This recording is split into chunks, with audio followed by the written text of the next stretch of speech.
Hi, everybody. Welcome to Bookies. I'm Bear. Thanks for clicking on the link and watching this book review. I got a question for you. Have you ever gone to dinner with a couple and noticed that there was some tension in the air with them and kind of thought to yourself, I wonder what that's about? Or what's that phrase? I'd like to be a fly on the wall at their house. Well, if you're one of those people that is very interested in the interior lives of others, then I think you're really going to enjoy today's book, The Land in Winter by Andrew Miller. But before we get into The Land in Winter, I would like to invite you to subscribe to the channel.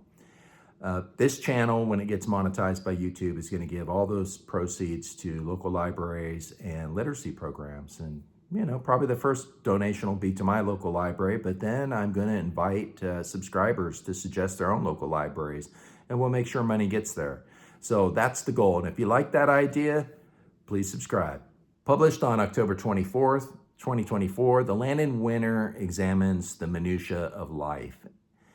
And it's really a character study. And to that end, I don't need to worry too much about spoilers here, but I will avoid mention of any surprises that may appear in the book, so those aren't wrecked for you. The Land in Winter is set during the big freeze that occurred in the British Isles in 1962 and 1963. And it essentially involves the lives of two couples that live next to each other. And so what I'd like to do is kind of go through the characters, because this, after all, it's a character study. So I'll begin with Dr. Eric Parry. He is the son of a rail station manager and is very proud of his roots and proud of the fact that he's become a doctor and a general practitioner. The problem with Eric Parry is that he's very aloof and distant, and frankly, he's not a very likable character. Even he wonders out loud to himself whether he is a good man.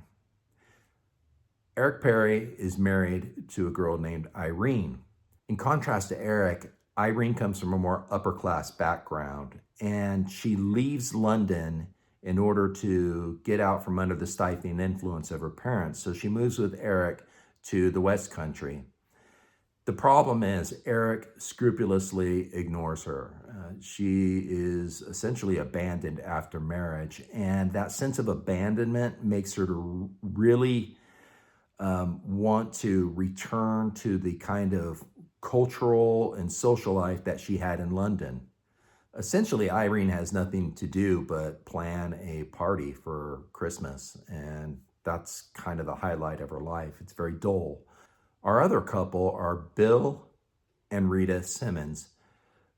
Bill is the son of a wealthy slumlord, and that means he was given the best of educations because his family had money and influence.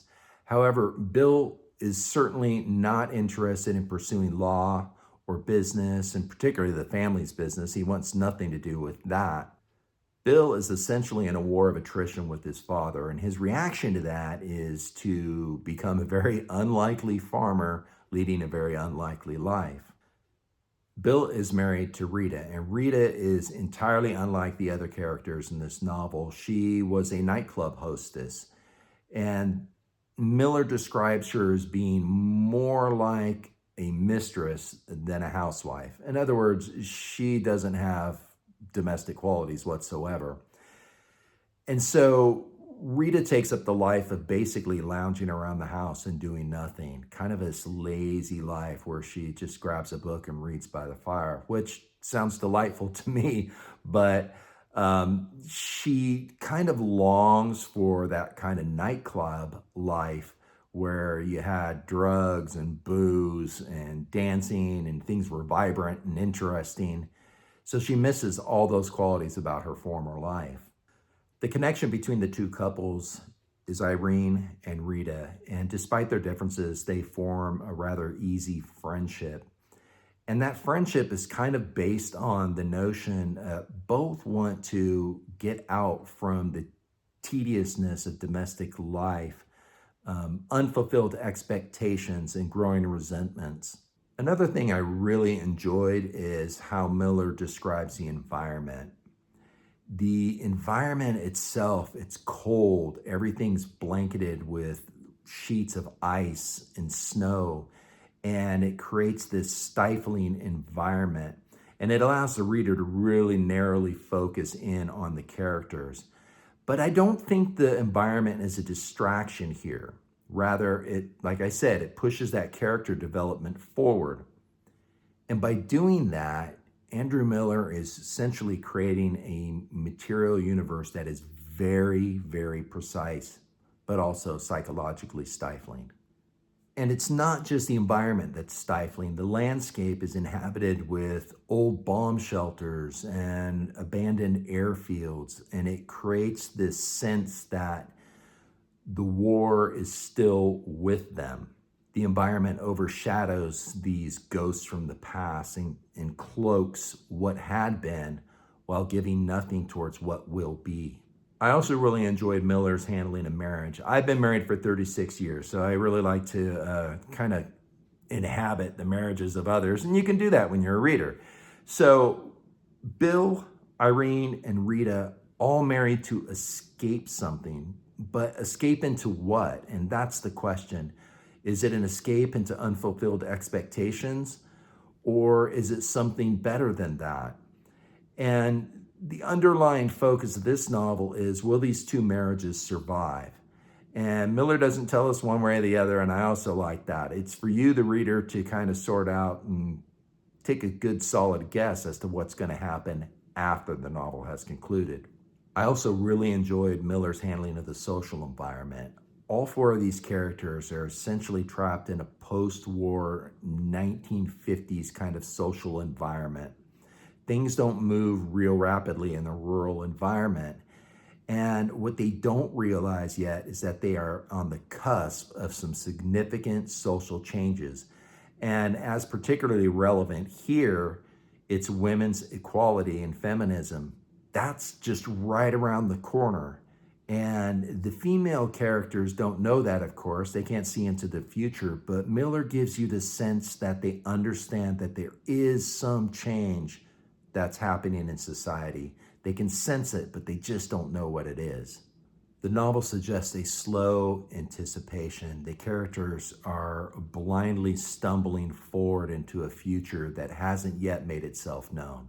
Now, for me personally, I really enjoyed The Land in Winter because I really enjoy character studies, and I like the intricacies and nuance in characters, and it's kind of enjoyable for me to inhabit their interior lives. That being said, this novel's not for everybody. If you really only want to read novels that have defined plot points and come to a conclusion or a resolution, this novel's not for you, and I would recommend you avoid it. However, if you do enjoy character studies and just kind of being in the grip of a master of nuance, I think you're really going to enjoy The Land in Winter. There is no good way to approach this novel. You know, every reader is different, and there's nothing wrong with being a different kind of reader. You should read what you want to read, and that's the most important thing. Now, for me, I rate this novel at 3.75 stars out of 5, and that's because I really enjoy an intelligent, nuanced character study. However, if you're not that kind of reader and I was to rate it for you, I'd put this at about a 2.5. So in other words, I'm telling you, if you're not the kind of reader that's going to enjoy a character study, don't buy the novel and don't read it. And that's the best I can do for you. And with that, right about now, you should see a little circle with a picture of me in my naval officer days. And if you click on that, you can subscribe to the channel. And I would love it if you would do that. And I wish you a great day, and God bless.